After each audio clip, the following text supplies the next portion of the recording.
그날은 제 칠순 잔치였습니다. 평생 꿈꿔왔던 칠순 생일 잔치를 위해 둘째 아들 준호가 몇 달 전부터 준비한 성대한 행사였죠. 서울 강남의 한 유명 호텔 연회장을 통째로 빌려서 진행했는데 화려한 샹들리에가 걸린 천장과 붉은 카펫이 깔린 바닥, 그리고 정성스럽게 꾸민 무대까지 모든 것이 완벽했습니다. 오후 1시부터 시작된 잔치에는 정말 많은 분들이 참석해 주셨습니다. 어려서부터 알고 지낸 동네 이웃들, 한약방을 운영하면서 알게 된 단골 고객들과 한약재 거래처 사장님들, 그리고 멀리서도 달려온 친척들까지 연회장이 발 디딜 틈 없이 가득했습니다. 제가 평생 살면서 쌓은 인맥의 깊이와 넓이를 새삼 실감할 수 있었던 순간이었죠. 잔치가 시작되기 전 준비실에서 한복을 차려입고 있을 때 며느리 민정이가 들어왔습니다. 어머니, 오늘 정말 아름다우세요. 이 한복 색깔이 어머니 피부톤과 너무 잘 어울려요. 그녀는 제 머리를 다시 한번 매만져주며 세심하게 신경 써주었습니다. 그때만 해도 저는 그런 그녀의 모습이 얼마나 고마웠는지 모릅니다. 결혼 초기에는 서먹했지만 5년의 시간이 흐르면서 정말 친딸처럼 가까워진 며느리였거든요. 잔치가 본격적으로 시작되고 제가 무대에 올라갔을 때 연회장 곳곳에서 터져나오는 박수 소리와 환호성에 저는 감격의 눈물을 흘릴 뻔했습니다. 특히 8살 손녀 수빈이가 앞자리에서 할머니 최고야. 우리 할머니가 제일 예뻐요. 라고 소리치며 두 손을 번쩍 들어 올리는 모습을 보니 가슴이 벅차올랐습니다. 준호가 정성스럽게 준비한 꽃다발을 받으며 마이크를 잡고 인사말을 시작했을 때 저는 진심으로 세상에서 가장 행복한 할머니라고 느꼈습니다. 오늘 이렇게 바쁜 시간을 내어 저의 칠순을 축하해 주신 모든 분들께 깊은 감사를 드립니다. 제가 지금까지 살아오면서 이렇게 많은 분들의 사랑을 받고 있다는 것을 새삼 깨달으며 정말 복받은 인생을 살고 있다고 생각합니다. 제 인사말에 다시 한번 큰 박수가 터져 나왔고 여기저기서 건강하게 100세까지 사세요. 라는 축복의 말들이 쏟아져 나왔습니다. 잔치 중간중간 각 테이블을 돌며 인사를 드릴 때마다 정말 많은 분들이 축하 인사와 함께 정성스럽게 준비해 온 부조금 봉투를 건네주셨습니다. 사모님, 항상 건강하세요. 한약방도 더욱 번창하시고요. 할머님, 우리 수빈이도 건강하게 키우시고 오래오래 함께 하세요. 이런 따뜻한 말들을 들을 때마다 제 마음은 감사함으로 가득했습니다. 부조금 봉투들은 민정이가 옆에서 차근차근 정리해서 따로 보관하고 있었는데 그 모습이 얼마나 듬직해 보였는지 모릅니다. 점심 식사 시간에는 준비된 한정식이 나왔는데 제가 평소 좋아하는 음식들로만 구성된 메뉴였습니다. 갈비찜, 전복죽, 나물 반찬들까지 하나하나 제 입맛을 고려해서 준비해준 준호와 민정이의 정성이 느껴졌습니다. 수빈이는 제 옆자리에 앉아서 할머니, 이거 맛있어요? 할머니가 좋아하는 음식이래요라고 말하며 작은 숟가락으로 저에게 음식을 떠먹여 주려고 했습니다. 그 순간 저는 정말 행복했습니다. 오후 시간에는 준비된 작은 공연도 있었습니다. 수빈이가 다니는 피아노 학원에서 선생님과 함께 와서 축하 연주를 해주었고 동네 합창단에서도 축하 노래를 불러주었습니다. 연회장이 따뜻한 음악으로 가득 찰 때 저는 제 인생이 이렇게 많은 사람들의 사랑 속에서 흘러왔다는 것을 실감했습니다. 잔치가 막바지에 이를 무렵 준호가 마이크를 잡고 감사 인사를 했습니다. 오늘 어머니의 칠순 잔치에 참석해 주신 모든 분들께 진심으로 감사드립니다. 어머니가 지금까지 건강하게 우리 곁에 계시고 또 이렇게 많은 분들의 사랑을 받으며 살아오신 것이 저희에게는 가장 큰 축복입니다. 앞으로도 어머니가 건강하게 오래오래 저희와 함께 하시길 바라며 오늘 이 자리를 만들어주신 모든 분들께 다시 한번 깊은 감사를 드립니다. 잔치가 끝나갈 무렵 민정이가 저를 연회장 구석 조용한 곳으로 살며시 이끌었습니다. 어머니, 오늘 정말 즐거우셨죠? 저희가 몇 달 전부터 정말 많이 준비했어요. 어머니가 좋아하실 만한 음식도 골라서 주문하고 꽃 장식도 어머니가 좋아하시는 분홍색으로 맞췄고요. 그러면서도 수줍은 표정으로 어깨를 살짝 움츠리는 그 모습을 보며 저는 그것이 단순히 긴장해서 그런 것이라고만 생각했습니다. 사실 민정이는 원래 큰 자리에서는 조금 소극적인 면이 있었거든요. 민정아, 정말 고마워. 너와 준호가 이렇게까지 신경 써줄 줄 몰랐어. 오늘이 내 인생에서 가장 행복한 날이야. 제가 그렇게 말하며 민정이의 손을 꼭 잡았을 때 그녀의 손이 살짝 떨리는 것을 느꼈습니다. 하지만 그때는 그것마저도 감동 때문이라고 생각했죠. 잔치가 완전히 끝나고 집으로 돌아오는 차 안에서 수빈이는 계속해서 오늘 하루의 이야기를 늘어놓았습니다. 할머니, 오늘 정말 재미있었어요. 할머니가 무대에서 인사할 때 너무 멋있었어요. 그리고 케이크도 맛있었고 피아노 연주도 좋았어요. 아이의 순수한 기쁨이 전해져와 저는 다시 한번 따뜻한 감정에 젖었습니다. 하지만 그 행복은 며칠 뒤 산산조각이 나고 말았습니다. 잔치에 참석하신 분들이 정성스럽게 준비해 주신 부조금 봉투들을 정리하려고 했을 때였습니다. 제가 대략 계산해 봐도 150명이 넘는 분들이 참석하셨는데 민정이가 정리해 둔 봉투는 70개도 채 되지 않았습니다. 이상했습니다. 분명히 각 테이블을 돌며 인사드릴 때마다 거의 모든 분들이 봉투를 건네주셨는데 말이죠. 준호야, 부조금은 어떻게 됐니? 다 정리한 거야? 저는 즉시 아들을 불러 물었습니다. 그때 준호의 표정이 굳어지는 것을 보았습니다. 엄마, 그거 민정이가 다 정리해서 엄마 계좌로 보낸다고 했는데요. 보낸다고 했다고? 그런데 아직 아무것도 안 들어왔어. 제가 그렇게 말하자 준호는 잠시 머뭇거리더니 아, 그럼 아직 처리 중인가 보네요. 민정이한테 물어볼게요라고 했습니다. 그날부터 저는 불안한 마음을 안고 민정이를 몇 번이나 불러서 물어봤지만 돌아오는 대답은 항상 같았습니다.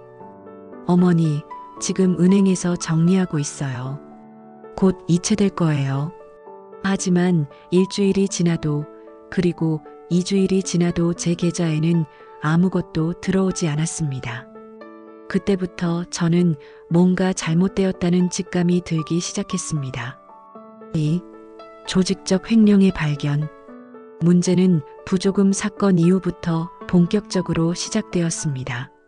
민정이 친정 어머니인 박 여사가 갑자기 저희 한약방 경영에 관심을 보이기 시작한 것입니다. 어느 날 저녁 준호가 조심스럽게 말을 꺼냈습니다. 엄마, 장모님이 우리 가게 매출 구조를 좀 개선해 보고 싶다고 하셔서요. 장모님이 젊을 때 회계 일을 하셨다니까 한번 맡겨보면 어떨까요? 박 여사는 실제로 20년 전까지 중견기업에서 격리 업무를 담당했었습니다. 은퇴 후에도 개인 사업자들의 세무 정리를 도와주는 일을 간간히 하고 있어서 준호는 그녀의 제안을 믿고 싶어 했습니다. 어머니께서 혼자 장부 관리하시느라 힘드실 텐데 전문가가 도와드리면 좋지 않을까요? 준호의 말에는 나름의 일리가 있었습니다. 저는 40년 넘게 한약방을 운영하면서 전통적인 방식으로 장부를 관리해 왔는데 요즘 같은 디지털 시대에는 좀 더 체계적인 관리가 필요하다는 생각도 들었거든요. 하지만 저는 왠지 모를 불안감이 들었습니다. 박 여사와는 그동안 그리 깊은 관계를 맺지 않았고 무엇보다 가족 사업에 외부인이 개입하는 것이 조심스러웠습니다. 준호야, 우리 가게는 그동안 내가 직접 관리해 왔는데 굳이 다른 사람 손을 빌릴 필요가 있을까? 저는 조심스럽게 반대 의견을 표했지만 준호는 이미 마음을 정한 듯 했습니다. 엄마, 장모님이 무료로 도와주신다고 하시는데 거절할 이유가 없잖아요. 그리고 민정이도 장모님이 도움이 될 거라고 하고요.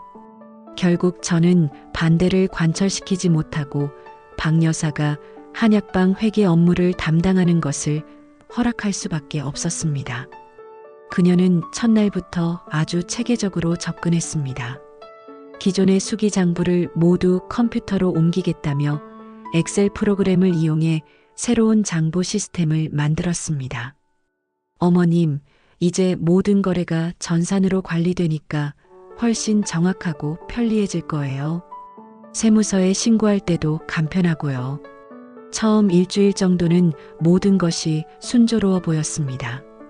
박 여사는 매일 오전에 와서 전날의 매출을 정리하고 한약재 주문 내역을 체크하고 각종 경비를 정리했습니다. 저는 그동안 일일이 손으로 계산하던 일들이 컴퓨터로 정리되는 것을 보며 시대의 변화를 실감했습니다.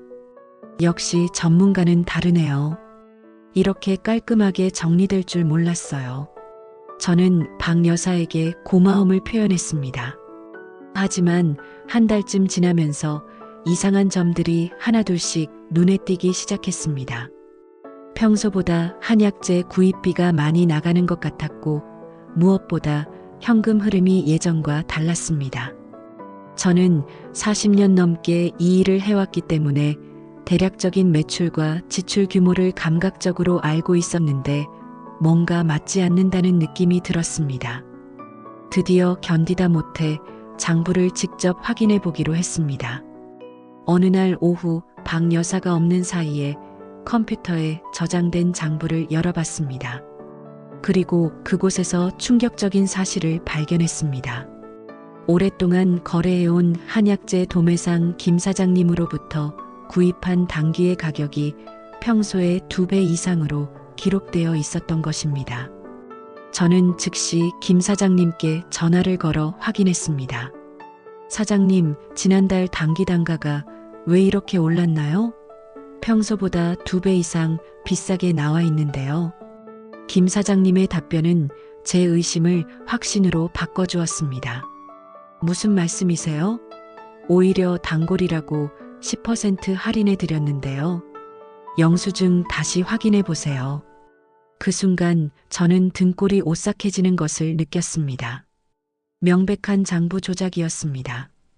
더 자세히 살펴보니 문제는 한두 곳이 아니었습니다. 거래처별로 실제 구입 가격과 장부상 기록된 가격 사이에 상당한 차이가 있었고 그 차액이 어디로 갔는지 추적해 보니 대부분 기타 운영비 항목으로 처리되어 있었습니다. 그런데 그 기타 운영비에 대한 구체적인 내역은 어디에도 기록되어 있지 않았습니다. 더욱 놀라운 것은 같은 날짜에 같은 금액이 2번 지출된 것으로 기록된 이중지출 사례들이 여러 건 발견된 것입니다. 저는 손이 떨리는 것을 느꼈습니다. 이것은 단순한 실수가 아니라 의도적이고 조직적인 횡령이었습니다. 평생 쌓아온 한약방의 신뢰와 제 노후 자금이 이런 식으로 빠져나가고 있었던 것입니다. 저는 즉시 다른 거래처들에도 전화를 걸어 확인해 봤습니다. 결과는 마찬가지였습니다. 모든 곳에서 실제로는 할인을 받았거나 정상가를 지불했는데 장부상으로는 할증된 가격으로 기록되어 있었습니다. 더 큰 충격은 집에서 기다리고 있었습니다. 그날 저녁 집에 돌아와 평소 귀중품을 보관하던 금고를 열어본 결과 돌아가신 어머니께서 물려주신 금반지 2개와 결혼할 때 받은 금목걸이 1개가 사라져 있었습니다. 금고는 특수 제작된 것으로 열쇠 없이는 절대 열 수 없는 구조였는데 그 열쇠는 평소 제가 직접 관리하고 있었습니다. 하지만 문득 한 달 전의 일이 떠올랐습니다. 민정이가 어머니, 혹시 금고 열쇠 제가 잠깐 보관해 드릴게요. 어머니께서 깜빡 잃어버리시면 곤란하잖아요 라고 말하며 이틀 정도 열쇠를 맡긴 적이 있었습니다. 그때는 며느리의 배려라고 생각했는데 이제 와서 생각해 보니 그때 복제 열쇠를 만들었을 가능성이 높았습니다. 저는 민정이 방으로 조용히 가서 서랍을 열어봤습니다.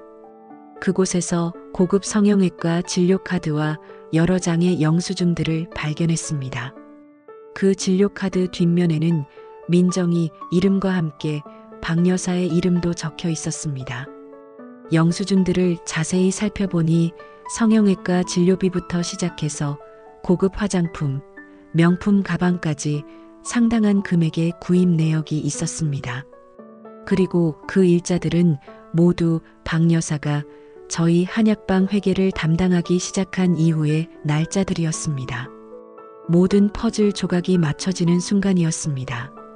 칠순 잔치 부조금부터 시작해서 한약방 매출 조작, 그리고 금고 털이까지 이 모든 것이 민정이와 박 여사가 함께 벌인 조직적인 범죄였던 것입니다. 저는 그 자리에서 주저앉고 싶은 충동을 느꼈습니다. 믿었던 가족에게 이런 식으로 배신당할 줄은 꿈에도 몰랐기 때문입니다. 하지만 더 확실한 증거가 필요했습니다. 저는 결심을 굳히고 집안에 CCTV를 설치하기로 했습니다. 가족 간에 이런 일을 해야 한다는 것이 참담했지만 더 이상 당할 수만은 없었습니다. 며칠 후 설치된 CCTV를 통해 확인한 영상은 제 모든 의심을 확신으로 바꿔주었습니다. 박 여사가 낮 시간에 몰래 집에 들어와 금고를 여는 모습과 민정이가 밖에서 망을 보는 장면이 생생하게 녹화되어 있었습니다.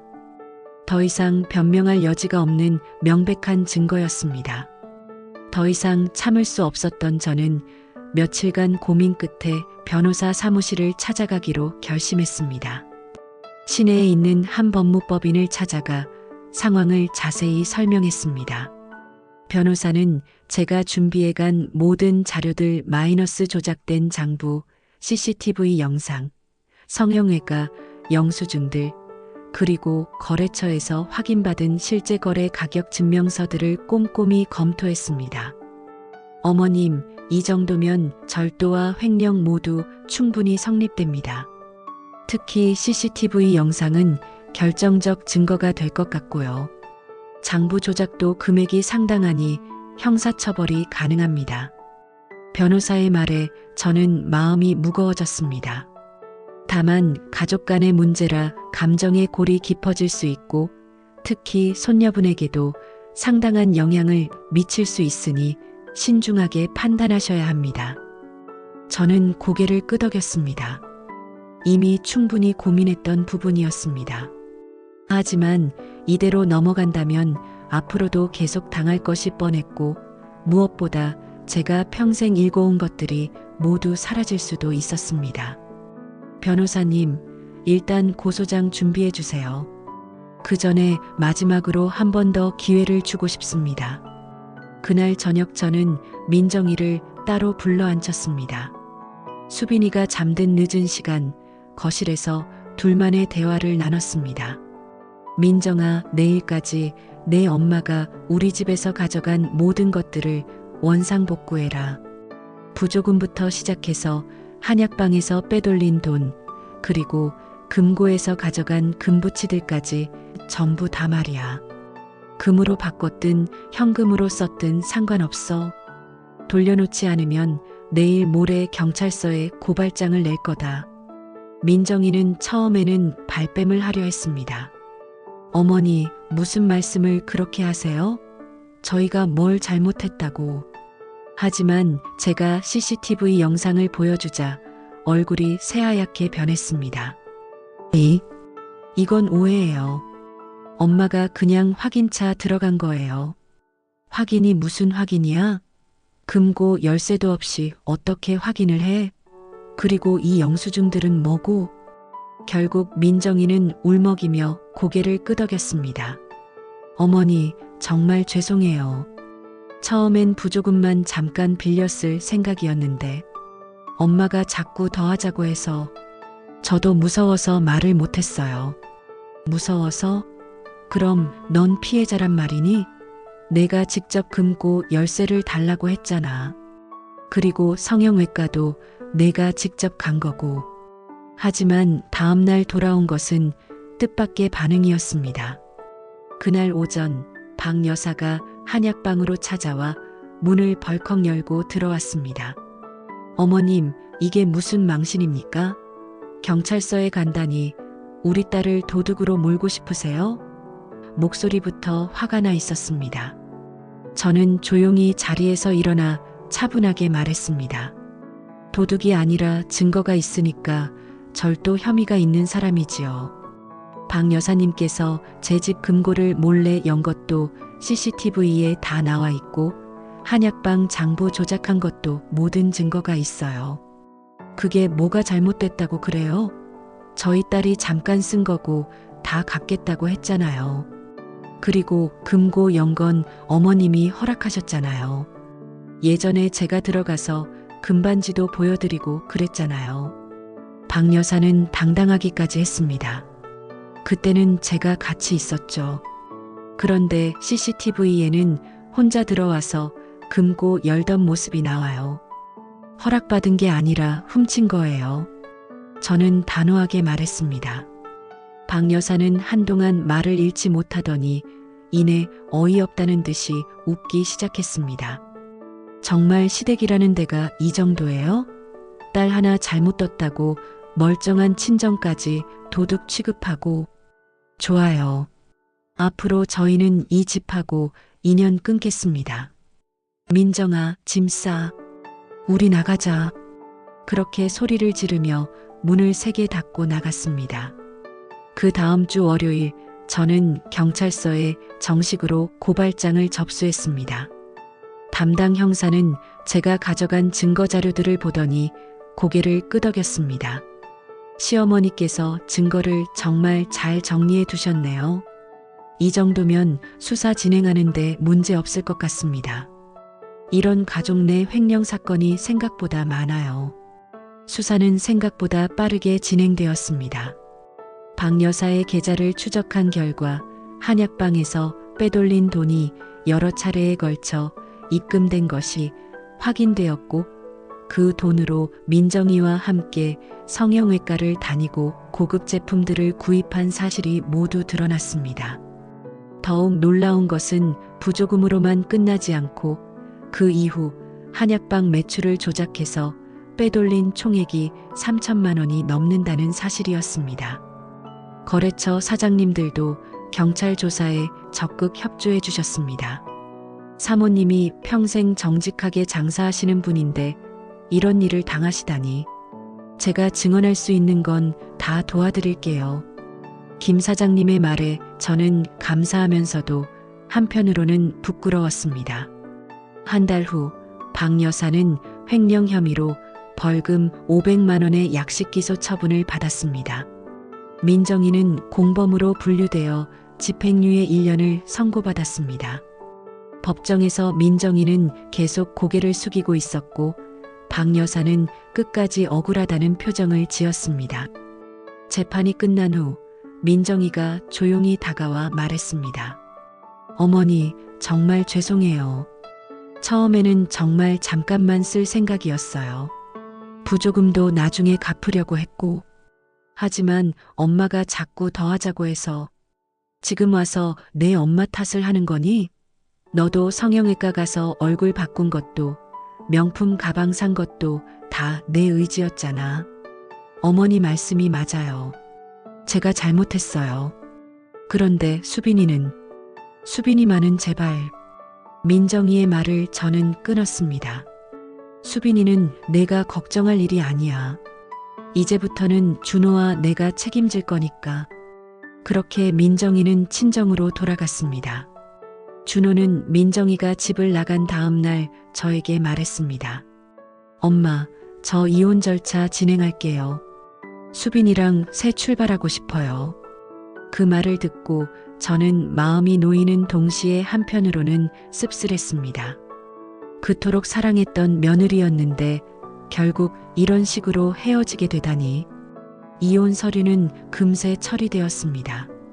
민정이는 별다른 이의 제기 없이 도장을 찍었고 양육권은 당연히 준호가 가져갔습니다. 양육비에 대한 협의도 지금은 낼 형편이 안 된다며 거부했습니다. 결국 수빈이는 아빠와 할머니만 있는 집에서 살게 되었습니다. 가장 마음 아픈 것은 8살짜리 수빈이었습니다. 어느 날 아이가 저에게 와서 물었습니다. 할머니, 엄마가 나를 버린 거예요?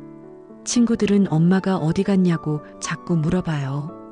그 질문에 저는 뭐라고 대답해야 할지 몰랐습니다. 아이에게 엄마가 도둑질을 해서 집에서 나갔다고 말할 수는 없었거든요. 수빈아, 엄마는 지금 잠깐 멀리 가 있는 거야. 할머니와 아빠가 수빈이를 잘 키울 테니까 걱정하지 마. 그렇게 말하면서도 제 마음은 찢어질 것 같았습니다. 부모의 이기심과 욕심 때문에 아무 죄 없는 아이가 상처받는 현실이 너무나 안타까웠습니다. 수빈이는 그 후로도 가끔 엄마 이야기를 했습니다. 할머니, 엄마 언제 와요? 나 엄마 보고 싶어요. 그럴 때마다 저는 아이를 꼭 안아주면서 괜찮다, 할머니가 있잖아 라고 위로했지만 아이의 상처까지 완전히 치유해 줄 수는 없었습니다. 밤에 혼자 울고 있는 아이를 발견할 때마다 저는 민정이와 박 여사에 대한 분노가 다시 치밀어 올랐습니다. 이렇게 우리 가족은 뿔뿔이 흩어졌습니다. 한때 화목했던 가정이 욕심과 배신으로 인해 완전히 무너진 것입니다. 하지만 저는 포기하지 않기로 했습니다. 남은 가족들과 함께 다시 새로운 시작을 해보기로 마음먹었습니다.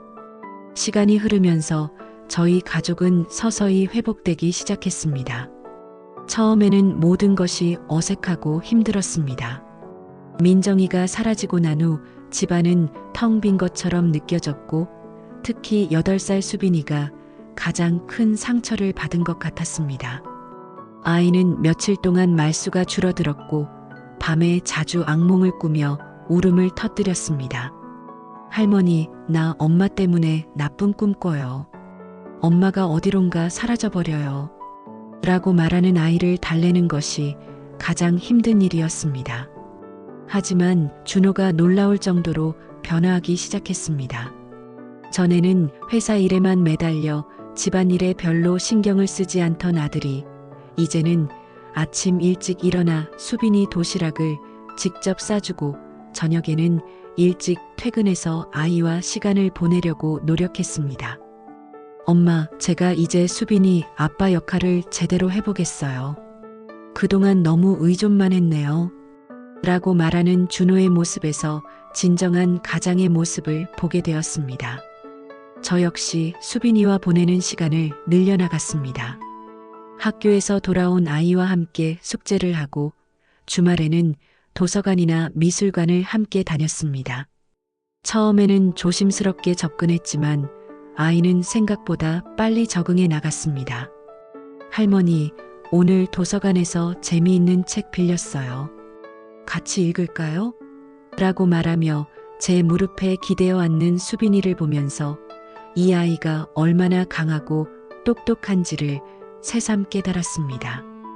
한약방도 새롭게 정비했습니다. 박 여사가 만들어 놓은 복잡한 전산 시스템은 모두 폐기하고 다시 전통적인 방식으로 돌아갔습니다. 대신 믿을 만한 회계사를 새로 고용해서 투명하고 정확한 장부 관리를 하기로 했습니다. 사모님, 앞으로는 모든 거래 내역을 이중으로 확인해서 이런 일이 다시는 일어나지 않도록 하겠습니다. 라고 약속해주는 회계사의 말에 저는 마음이 놓였습니다. 동네 사람들의 반응도 점차 달라지기 시작했습니다. 처음에는 저희 집안에 무슨 일이 있었는지 궁금해하거나 수군거리는 사람들이 있었지만 시간이 지나면서 오히려 더 따뜻하게 대해주시는 분들이 많았습니다. 사장님, 그런 힘든 일을 겪으셨는데도 이렇게 씩씩하게 지내시니 보기 좋습니다. 저희가 더 자주 들를게요. 라고 말해주는 단골 고객들의 말에 저는 큰 힘을 얻었습니다. 특히 한약방을 다시 찾아주시는 분들이 늘어나면서 매출도 조금씩 회복되기 시작했습니다. 사모님이 직접 보시니까 한약 효과도 더 좋은 것 같아요. 역시 주인이 직접 해야 맛이 다르네요. 라는 말을 들을 때마다 저는 다시 한번 일에 대한 자부심을 느꼈습니다. 40년 넘게 쌓아온 신뢰와 경험이 하루아침에 무너지지 않는다는 것을 깨달았죠. 몇 달이 지난 후 저는 지역 복지관에서 어르신들을 위한 급식 봉사를 시작했습니다. 처음에는 단순히 시간을 보내기 위한 목적이었지만 점차 그 일에서 큰 보람을 느꼈습니다. 선생님이 해주시는 음식이 제일 맛있어요. 집에서 먹는 것보다 더 맛있다니까요. 라고 말해주시는 어르신들을 보면서 누군가에게 도움이 된다는 것이 얼마나 큰 기쁨인지를 알게 되었습니다. 수빈이도 점차 밝아지기 시작했습니다. 처음에는 학교에서도 소극적이었던 아이가 이제는 친구들과 잘 어울리고 공부도 열심히 하게 되었습니다. 특히 피아노를 배우기 시작한 후로는 집에서도 자주 연주를 해주었습니다. 할머니, 이 곡은 할머니를 위해서 연습한 거예요. 어때요? 예쁘죠? 라고 말하며 조그만 손가락으로 건반을 두드리는 모습을 보면 저는 눈물이 날 것 같았습니다. 어느 날 수빈이 학교에서 가족에 대한 글쓰기 숙제를 해왔는데 그 내용을 보고 저는 깊이 감동했습니다. 우리 할머니는 세상에서 가장 좋은 할머니입니다. 할머니는 매일 맛있는 밥을 해주시고 아플 때 약도 지어주시고 밤에 무서울 때 옆에서 같이 자주십니다. 할머니는 우리 가족의 기둥 같은 분이에요. 나는 할머니처럼 강하고 따뜻한 사람이 되고 싶습니다. 그 글을 읽으면서 저는 이 아이가 얼마나 성숙하게 상황을 받아들이고 있는지를 알 수 있었습니다.